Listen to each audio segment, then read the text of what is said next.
Assalamualaikum warahmatullahi wabarakatuh.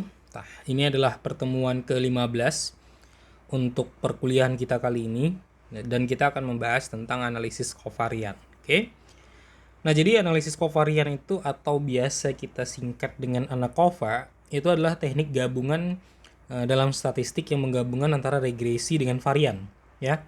Nah, kita udah bahas regresi linier, kita udah bahas varian. Nah, ini adalah gabungan keduanya. Jadi fungsinya sama dengan ANAVA, hanya saja dalam ANAKOVA ditambahkan pengendalian secara statistik terhadap variabel numeriknya. Jadi ada hal-hal yang kita kendalikan di sini, oke?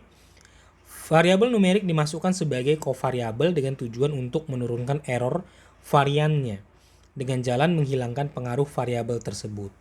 Nah, termasuk salah satu statistik yang kuat. Nah, kemudian berguna untuk penelitian eksperimen maupun non-eksperimen dengan menggunakan rancangan ANAKOVA. Pengambilan sampel acak tidak lagi diperlukan. Nah, ANAKOVA akan dihitung dengan melakukan pengendalian statistik yang digunanya untuk membersihkan atau memurnikan perubahan-perubahan yang terjadi pada variabel terikat sebagai akibat dari pengaruh variabel luar atau karena rancangan penelitian yang tidak kuat, ya.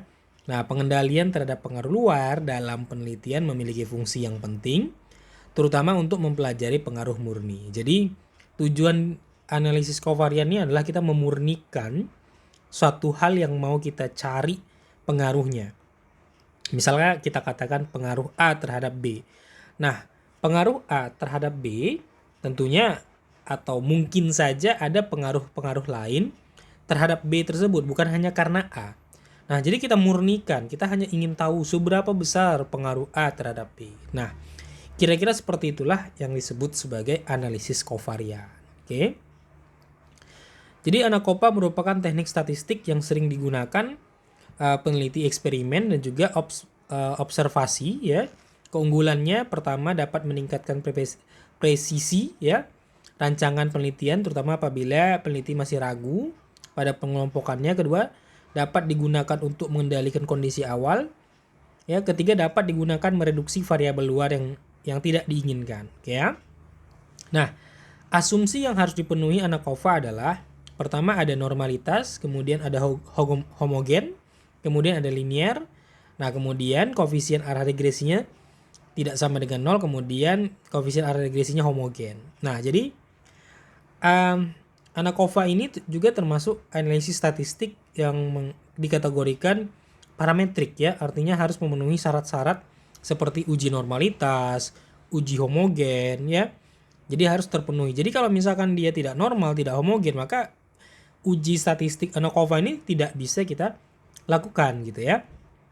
Nah, jadi selanjutnya ada beberapa asumsi yang perlu diperhatikan. Pertama ada variabel luar yang dikendalikan atau biasa kita sebut kovariabel, ya. Kemudian ada kriterium atau variabel terikat yang berskala, ya. Kemudian ada faktor variabel bebas yang harus berskala nominal. Kemudian harus ada dugaan yang kuat antara hubungan antara variabel kendali dengan variabel terikat. Kemudian harus ada dugaan bahwa variabel kendali tidak dipengaruhi oleh variabel bebas atau variabel eksperimen. Nah, itu dia beberapa hal asumsinya, ya. Nah, beberapa pengertian variabel yang digunakan dalam ANAKOVA. Yang pertama ada kriterium, itu variabel dependen atau bebas. Ya. Variabel dependen, ya, atau variabel yang dipengaruhi, ya.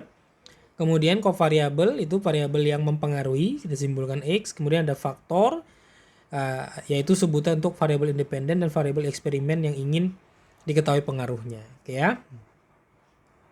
Nah, ini rancangannya ada seperti ini rancangannya. Ada satu jalur, ya, tergantung datanya. Ada 2 jalur, ya. Ada yang seperti ini, ya. Nah, di mana ABC itu adalah sebagai faktornya. X1, X2, X3 ini adalah kovariabelnya, Y adalah kriteriumnya. Nah, ini adalah rumus yang dipakai nanti ketika kita melakukan analisanya. Nah, di sini langsung aja kita coba melakukan proses perhitungan, ya. Nah, misalkan kita melakukan penelitian dengan permasalahan seperti ini. Setelah dikendalikan skor IQ, apakah terdapat perbedaan hasil belajar?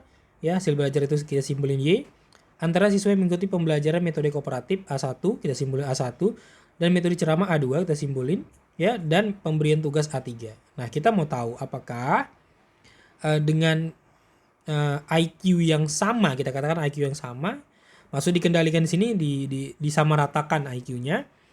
Lalu kita memberikan 3 hal, yaitu metode kooperatif, ceramah, dan pemberian tugas. Apakah nanti memberikan hasil belajar yang berbeda atau malah sama gitu ya. Nah, kita mau cari tahu.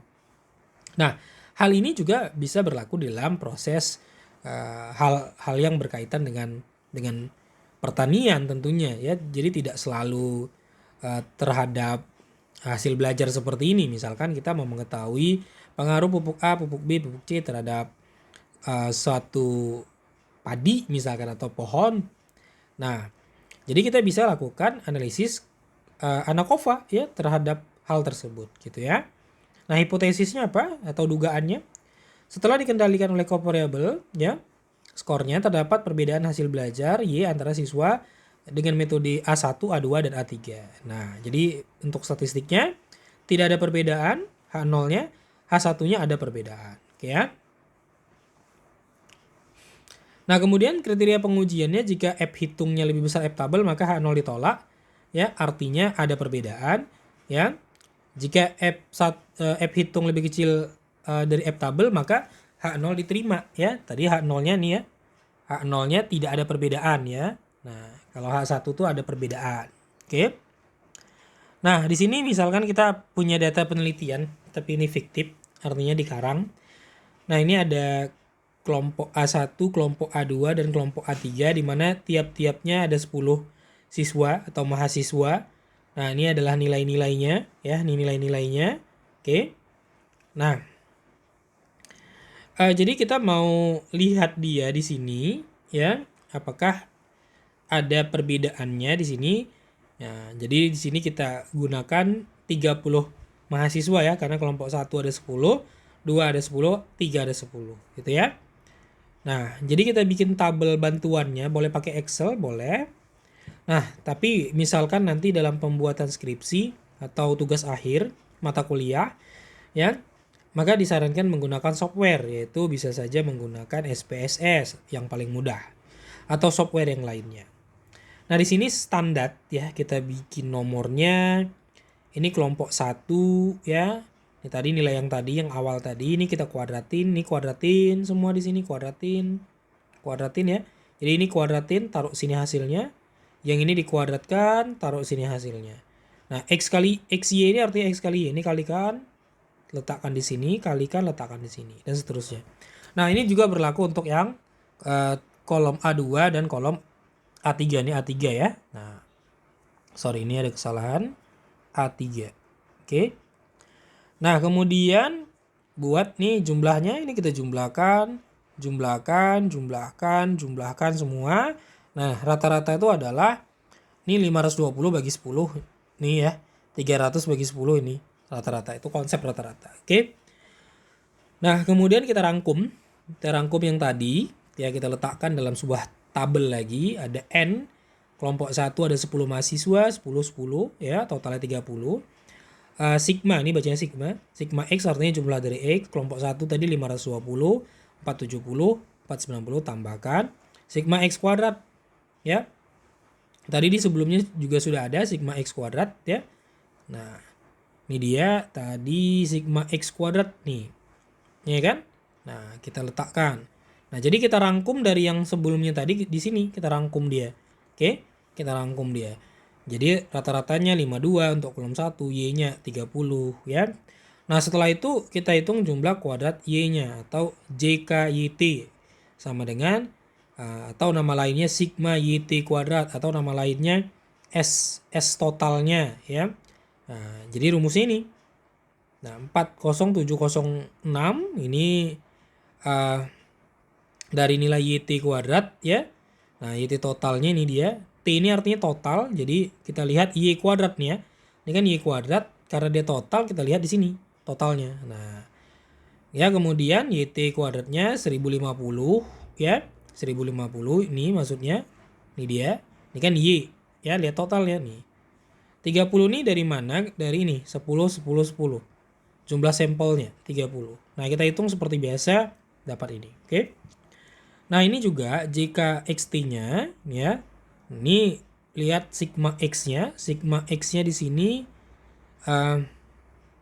78,840 ya. XT kuadratnya ini dia. Nah, ini sigma XT-nya nih. Kuadratin bagi 30 nanti hasilnya ini. Oke. Nah, yang berikutnya itu adalah kita hitung JPXYT-nya, yaitu sigma XY ya, atau nama lainnya ya sigma XY ya. Nah, ini rumusnya. Nah, ini dari kolom yang sebelumnya tadi ya kita isikan. Jadi ini coba kalian perhatikan notasi-notasinya. Jadi ini semua ngambil dari tabel-tabel tadi. Ya. Ini dari tabel-tabel tadi nih. Sigma XT, X total berarti ini ya. Nah, semua dari tabel-tabel tadi.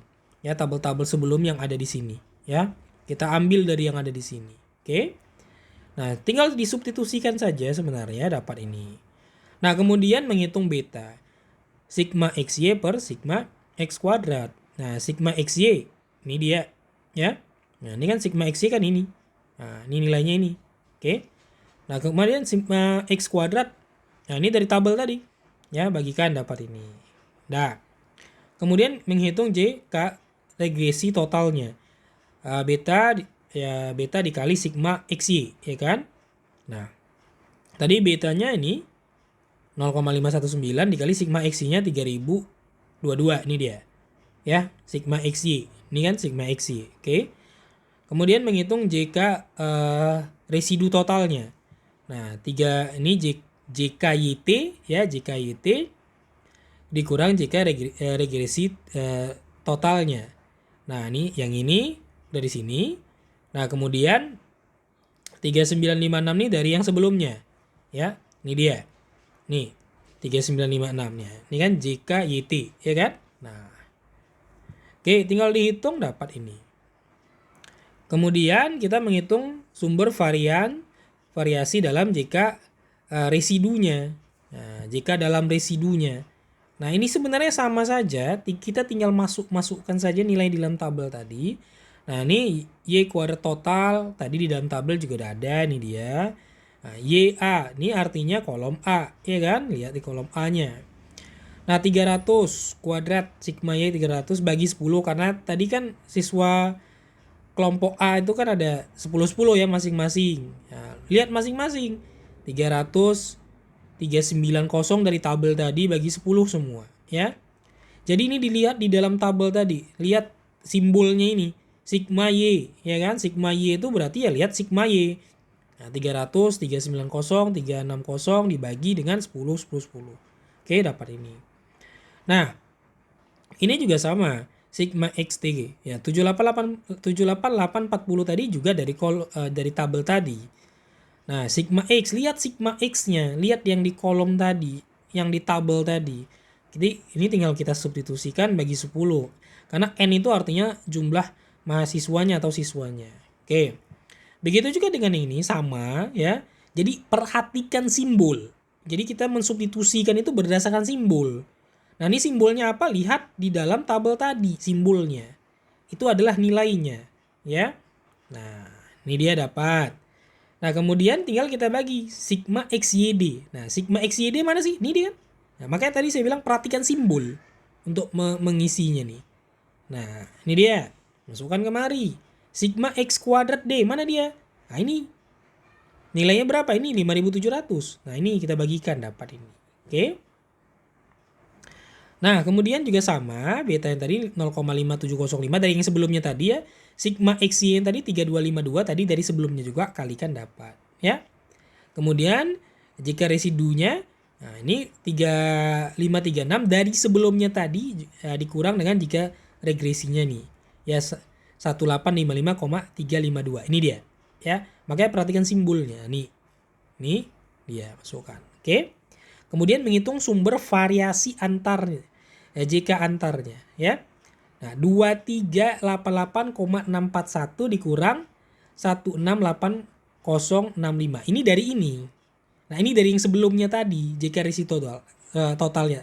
Lihat simbol ini ya, cari di menit yang sebelumnya tadi. Nih ya. Nah, masukkan dapat ini gitu. Oke. Nah, kemudian menghitung derajat bebas. Ya, dB ini derajat bebas. Ya, derajat bebas A, dBA sama A kurang 1, 3 kurang 1 sama dengan 2. Nah, kenapa 3? Karena kan kita punya 3 kelompok, ya kan? Nah, kemudian derajat bebas D, ya, N ini menyatakan sampelnya ada 30. Ya, A-nya kan tadi 3 ya, kurang 3 karena 3 kelompok, kurang 1. Ya, nah kurang 1 nih memang rumusnya kurang 1. Ya, jumlah kovariabel kita kan 1. Ya, bukan jumlah kovariabel kita kan 1. Ya, nah jadi 26. Nah, apa kovariabel? Tadi di sebelumnya sudah disebutkan. Ya, kemudian N kurang 1 kurang M. Ya, 30. N itu 30 karena total sampel kita 30. Kurang 1 M kita ya 1 juga ya. Tadi M kita kan 1 nih, 28. Nah, kemudian dBA-nya A kurang 1, 3 kurang 1. A kita 3. Kenapa? Karena kita punya 3 kelompok. Nah, ini juga sama 30 kurang 3 karena A kita juga 3 kurang 1 karena kovariabel kita 1 jadi 26. Ya. Nah, ini juga sama. Oke. Nah, kita rangkum dia ya. 707,993 derajat kebebasan nih ya kan. Dalam residunya nih yang sebelum-sebelumnya tadi nih ya. Hitungan-hitungan kita yang sebelumnya tadi kita rangkum nih. Ya, kita rangkum. Nah, kemudian ini 3,37 ini dapat dari F-table ya. Nah, lihat bagaimana cara menghitung F-table-nya. Nah, kalau misalkan dia nilainya ini gitu ya kan. Nah, lalu dari perhitungan F hitung kita 5,476 sedangkan F-table kita 3,37. Nah, artinya dengan taraf signifikan dengan dB-nya 2/26, maka F hitung lebih besar dari F-table, artinya H0 ditolak H1 diterima. Nah, dengan demikian dapat disimpulkan terdapat perbedaan hasil belajar yang signifikan antara siswa yang mengikuti pembelajaran ceramah, kemudian tugas dan kooperatif. Setelah dikendalikan kovariabelnya. Kovariabelnya tadi ada 1 yaitu bakat, ya kan? Nah, jika ingin mengetahui harga koefisien korelasinya, kita bisa menghitung ini udah kita bahas di korelasi kemarin. Sigma X-nya 3252. Nah, ini sigma X kuadratnya berapa? Ini dia. Di dalam tabel tadi ada, ini juga ada, hitung nih dia. Berarti kontribusi kovariabel keteriumnya itu adalah 72,4%. Ya. Dengan kata lain, apa yang dapat kita simpulkan di sini bahwasanya terdapat perbedaan hasil belajar ya. Dengan metode ketiga metode tersebut. Nah, kalau misalkan kita analogikan misalkan pupuk 1, pupuk 2, pupuk 3 memberikan hasil yang berbeda. Itulah kira-kira maksudnya kalau dihubungkan dengan pertanian. Oke ya. Jadi analisa ini bisa dipakai di dalam ilmu yang lain, bukan hanya pada contoh ini saja. Di sini kan tentang pembelajaran ya. Jadi bisa di bidang-bidang ilmu yang lain, ya, baik di pertanian, ekonomi dan hal-hal lain sebagainya. Oke ya. Nah, saya rasa itu aja penjelasannya untuk materi terakhir ini. Semoga bisa dipahami dan bermanfaat ya untuk membantunya nanti kalau misalkan tugas akhir kalian atau skripsinya berkaitan dengan analisis kovarian. Ya. Nah, terima kasih. Assalamualaikum warahmatullahi wabarakatuh.